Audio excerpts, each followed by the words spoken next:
Picture the scene. One of the UK's biggest Muslim YouTubers, millions of followers, mainstream name, stands up and says, So yeah, I quit music, bro. And the Muslim internet lost it. Someone making dua for this man, sending salams, genuinely moved. And then almost immediately, the same people who were making dua for him started holding him to a standard that they never held him to before. And that's what's become. Amin Mohammed, better known as Chunkz, is one of the most popular UK YouTubers of his generation. Started with comedy skits, relatable content, a chubby youth from the ends doing up funny videos. And there's one other key fact about Chunkz that matters here. What religion are you? Muslim. He's Muslim. And for a lot of his audience, especially young British Muslims, that hit different. Here was someone in the mainstream who sounded like us, talked like us, lived like us. The man was everywhere. And then the internet did what the internet always does. Now if I'm on something else and doing something, don't now say to me, you said you're gonna stop doing haram. I didn't say that. Now let's not gloss over what this actually was. Chunkz had real music aspirations. This wasn't a hobby. He had the vocals, he had the platform, he had the hype. People were genuinely rating it. Music was even worse, 2 M's. Oh, God. Yeah, 2 mil. Got for the 2 million. Of my mum's life, I got for the 2 million contract, that's that. And here's where it gets a little techie. Sallallahu alayhi wasallam. Yeah, what he said. Because Chunkz didn't set out to be a Muslim influencer. I mean, his Muslim identity was always there, part of who he is. But it was never the point of the content. Except over time, it became visible enough, consistent enough, present enough, that in the eyes of his audience, especially his Muslim audience, a shift happened. Yeah, obviously being a Muslim boy, it's a bit of a hard one to carry on the shoulders. Because I think everyone just expects me to be perfect. And I didn't sign up to this saying I'm going to be the perfect role model for these youths, you know what I mean? Obviously I'm going to make my mistakes.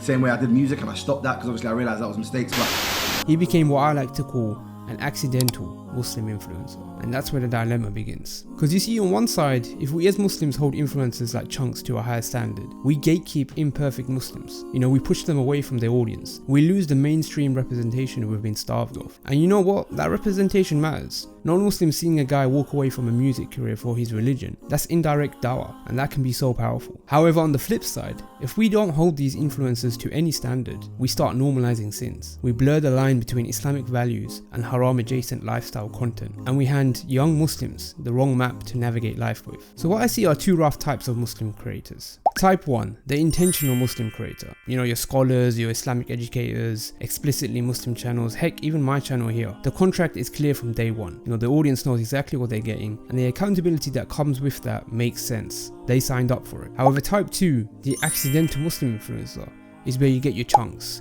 your beta squads, your TikTok influencers. These aren't Muslim content creators, they're content creators who happen to be Muslim. There's no single video that made them a religious figure. That also now puts pressure on me because I can't mess up. I ain't got no space for mess ups.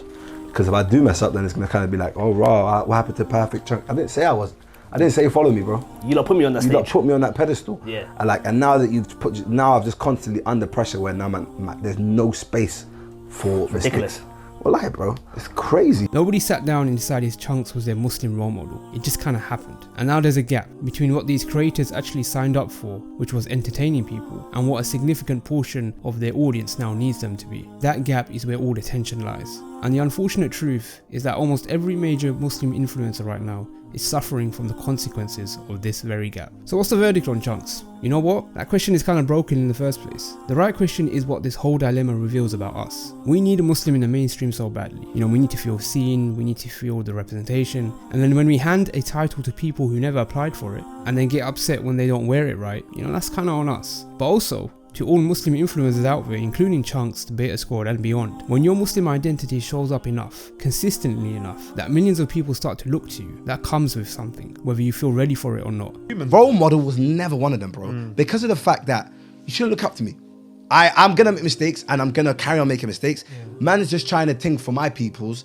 I'm now, that's gonna just put added pressure to me now. That means that I can't mess up, because if I do, then, but I looked up to you, brother. Well, I didn't ask you to, bro. I didn't. I appreciate it, but I didn't. With the reach you achieve and the Muslim audience you build, the content choices do matter. And us, the viewers, we choose who we look up to. We choose what we click on. We choose whether we're taking the good and leaving the bad, or outsourcing our moral compass to people who never asked to hold it. But nothing, I'm not saying I'm a religious brother now, because that's what people expect. Now that's what another thing they do now. Because of the fact that I said I quit music, because I did this. That's the marriage. Oh, now you're Sheikh, you're Mufti, man. You can't mess up, broski. Yeah, chat to me about the deen. All of a sudden, I'm playing rhythms on my story. You said that you're not going to do this.